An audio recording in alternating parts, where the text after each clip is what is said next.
Welcome to the Social Impact Level Up podcast. This is where we blur the lines between business, nonprofit, and impact. In season 3, we're redefining success for social entrepreneurs looking to grow their revenue. If you have reality-changing ideas, this is the place for you. Let's jump right into today's episode.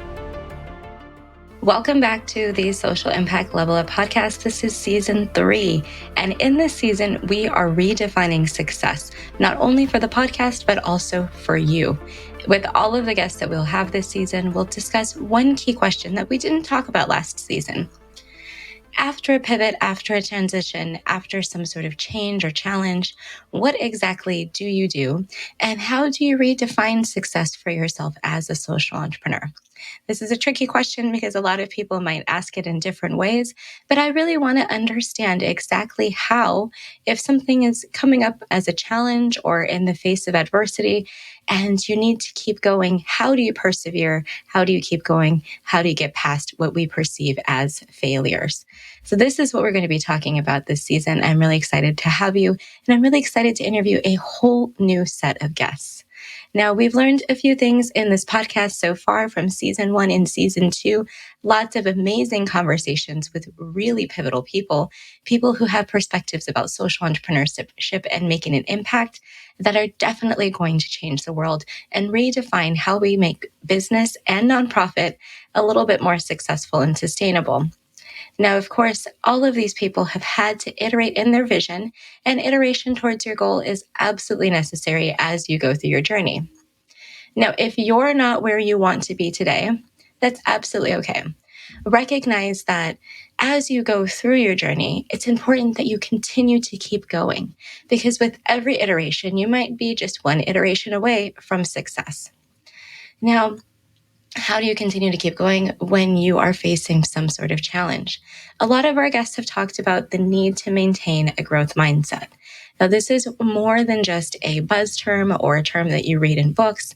Growth mindset is really about those moments when no one is looking and you can continue to be in peril. You can continue to be on your bed and under your blanket and not wake up and work on your business or your nonprofit. And you can continue to not do anything that's going to benefit you at all towards your goals.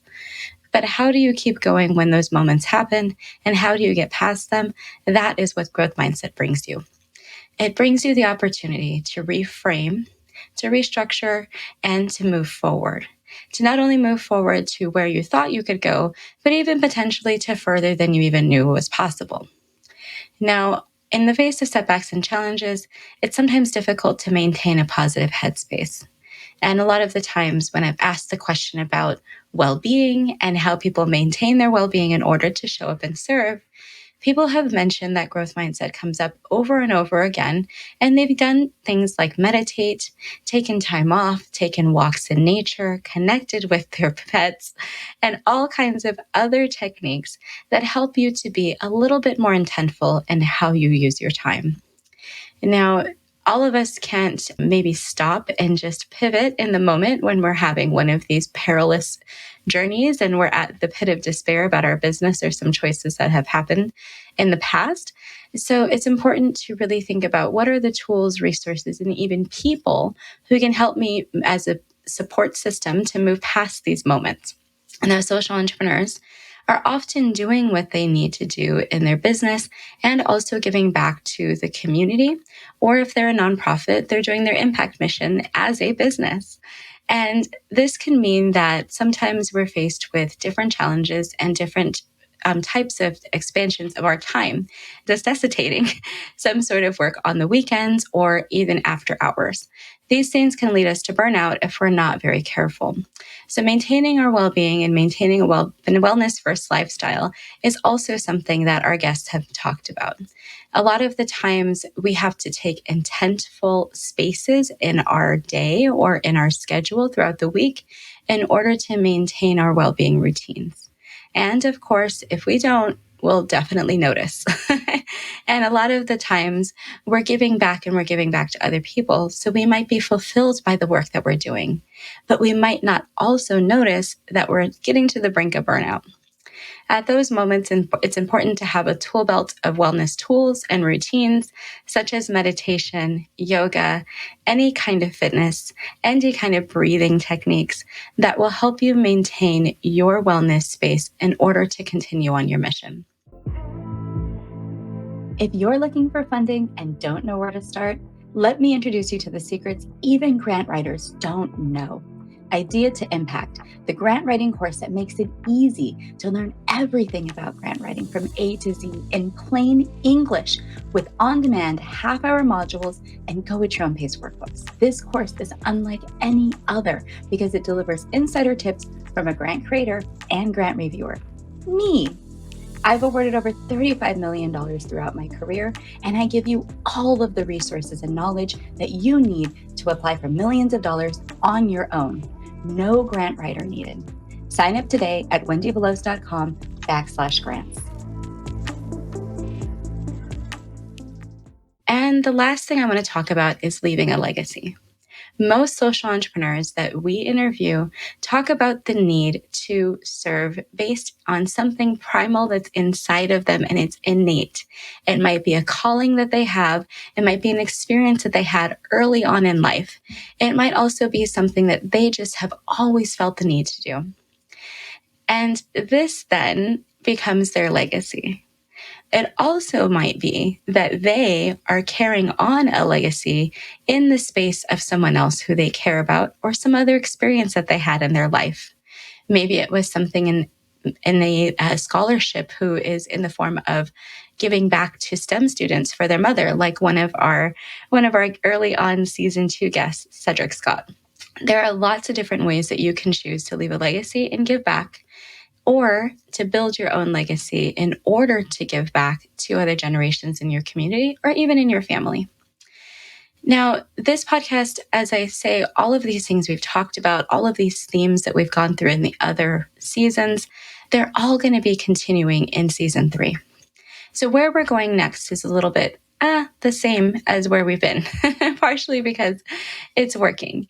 People love this podcast as a source of inspiration for their day, as a source of inspiring stories to help people overcome different challenges, and to better understand exactly what social entrepreneurship looks like from all of the different facets. Now, I want to also continue the conversations around hardcore social entrepreneurship and social enterprise topics. Of course, that will continue things like our personal development topics and well-being, but it'll also include things like funding and how money works in our sector. Now, we'll continue to connect as a community and to continue to connect community members and to interview different nonprofits and different organizations that also serve the community. So the word community is very, very important and will continue to be a very important part of this podcast moving forward. So let's jump into the topic of the day, because I think you understand that this podcast is going to be a little bit more of the same, but maybe a little bit more spicy as well. And the one thing that we can always understand, though, is that there's a risk of failure with anything. When I first started this podcast, I thought no one would ever listen to it. I had no idea that anyone would like it. And in fact, I had no idea that anybody would want to be interviewed by me. Of course, now, over 40 interviews later, I understand that people absolutely love being interviewed by me. But the initial risk of failure and the initial fear of failure kept me from doing it for at least a year. If that sounds familiar to you, then you might be thinking about failure is one of the biggest barriers to getting social entrepreneurs started. If you are thinking about starting a business or a nonprofit and you haven't even started yet and you're listening to this episode, fear of failure might just be holding you back. Now, if you've already started and you're thinking, what is preventing me from growing even further? Fear of failure or the risks involved with failure might be one of the things that are causing you to hesitate. Now, of course, we can never know exactly what the future is going to bring, and we can never know if we're going to fail or not unless we try. So if you're just getting started and you're thinking, I'm not sure, or if you're trying to grow and you're thinking, I'm not sure why, consider asking yourself this question. Am I afraid of failure, and is this a barrier towards me reaching my goals? Because if I am afraid of failure and that's what's holding me back, there might be things that I can do to either one, mitigate my risks, two, increase my chances of being successful, or three, provide myself the right education or supports in order to ensure that I'm successful. Now, fear of failure shouldn't be something that holds you back. It should definitely be something that you ask yourself, is it something I can overcome? Now, failure can also trick us in order to prevent us from having that growth mindset. So say we do experience a setback or a challenge or something that just doesn't go the way that we actually planned. If that's the case, sometimes we can perceive that as we failed. And that can make us think, maybe this wasn't a good idea. Or maybe nobody did like exactly what I'm going to do. Or maybe that didn't sell because it was just bad. And maybe that's true, but it also could be a number of other reasons. So if you are thinking, I'm not entirely sure if I can maintain a growth mindset all the time when there's definitely going to be challenges and failures in my journey, that you're not the only one. Of course, we all face those things. And self-doubt tends to creep in a number of times as we go through anything in life. Your job is to recognize when you're having those moments of self-doubt and to think about, are there ways that I can retrain my brain in order to overcome this? And this is where having a load of tools around cognitive retraining, which just means we're replacing that negative thought with another thought, and also interrupting ourselves from having that thought. When we're able to do that, then it might be a little bit easier for us to maintain that positive growth mindset. Now, the other thing I've noticed in these interviews is that sometimes when people talk about an instance where they were either not successful or things did not go their way, one of the things that they reflect on is that this became something to talk about later. It became a part of their journey that they actually learned something from, that they needed to happen, and that needed to be said in order for other people to learn from that as well. And that, in fact, by sharing that, other people could overcome that same type of challenge with a little bit more ease. This is actually a really interesting lesson because for a lot of us, we're so afraid of failure that we don't think about it as something that we might actually be a little bit fond of later. And I don't say fond in the only way of we're going to love it, but fond of in the sense that it might be something we're actually willing to repeat on a podcast to other people. Maybe way later, though. Maybe not right away when it still stings a little bit.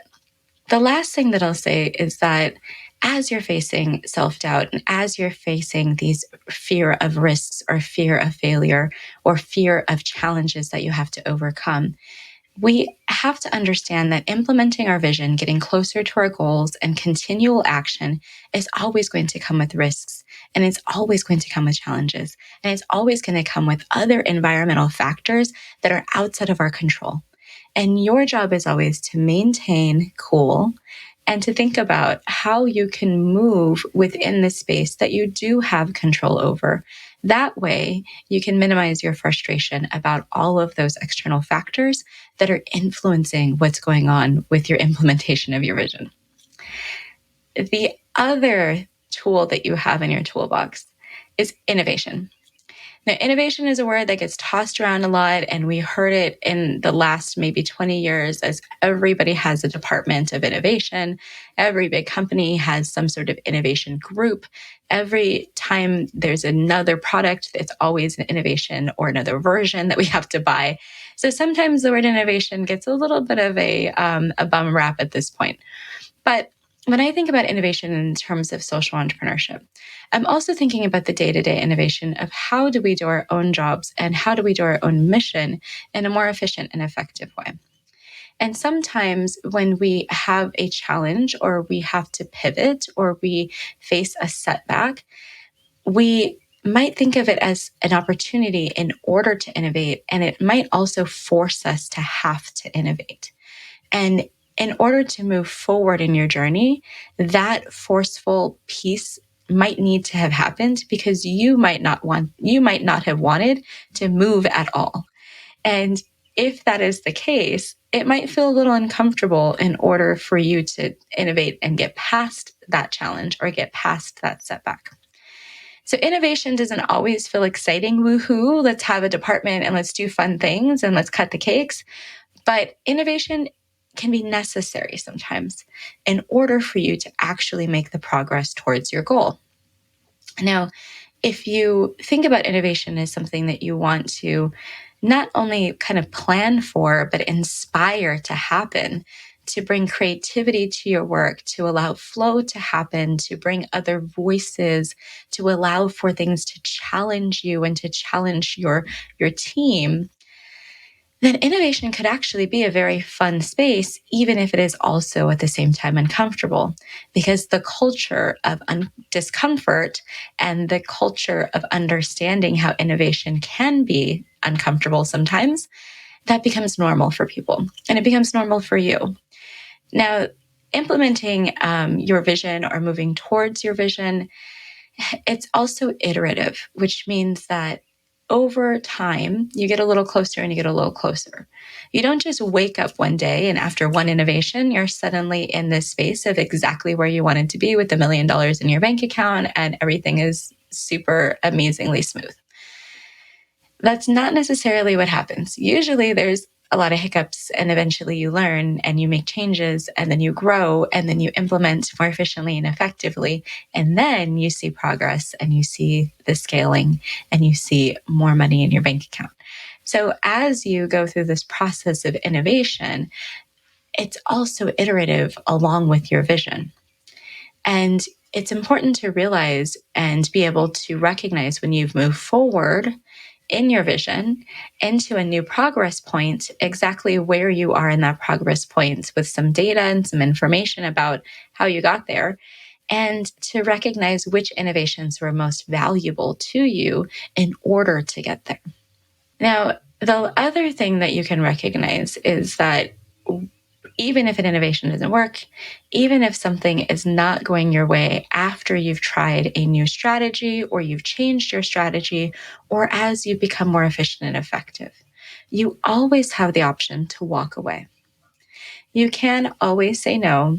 You can always allow your space to make changes, and you can always allow yourself to become friends with a new idea completely and give up on something that you were previously really passionate about. It is absolutely okay to redefine success for yourself. Now, redefining success doesn't mean that we have to completely change who we are, that we have to completely change how we dress and what we look like. It does mean that we might have to rechange our perspective and how we look at issues or how we look at things. It might also mean that we need to stop looking at ourselves in the definition of someone else's success or from someone else's definition of success. We have to think about what is our definition of success, and how can we be more clear about when we change that definition, the new definition is also okay. Because in the end, we made both the new and the old definition. So here's a few tips as we end this podcast, as we start winding down season 3, episode 1 of the Social Impact Level Up podcast. A few tips for you on how you can take ownership of moving your vision forward, even if you have to, 1, face risk of failure, and 2, do some innovation in order to redefine success. So the first part I want you to do is express gratitude to yourself for where you've been and for the fact that you're going to continue on your journey. You have to allow yourself to change your mind sometimes. And as I said, make friends with this new idea that you might have. And understand that transitions can be scary. But if you've navigated plenty of transitions in the past, you know that you can get through them. And I'm pretty sure you have.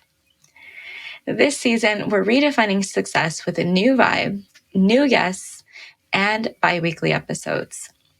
It's important to bring you high quality content, and this season is full of moments that you do not want to miss. I also have infused a few new things, like these subject matter talks throughout the episodes, and a few client highlights as well. I'm so excited that you're going to continue rocking with us, and I hope that you will enjoy all of the season and we are going to bring you a whole lot of amazing inspiration. Stay tuned. I hope you enjoyed the conversation, and we look forward to having you come back. If you're curious about something we shared, make sure that you check down in the show notes below. And if you're ready to grow your revenue, I have a little gift for you. Download my Revenue for Impact guidebook at wendyveloz.com/guide. See you next episode.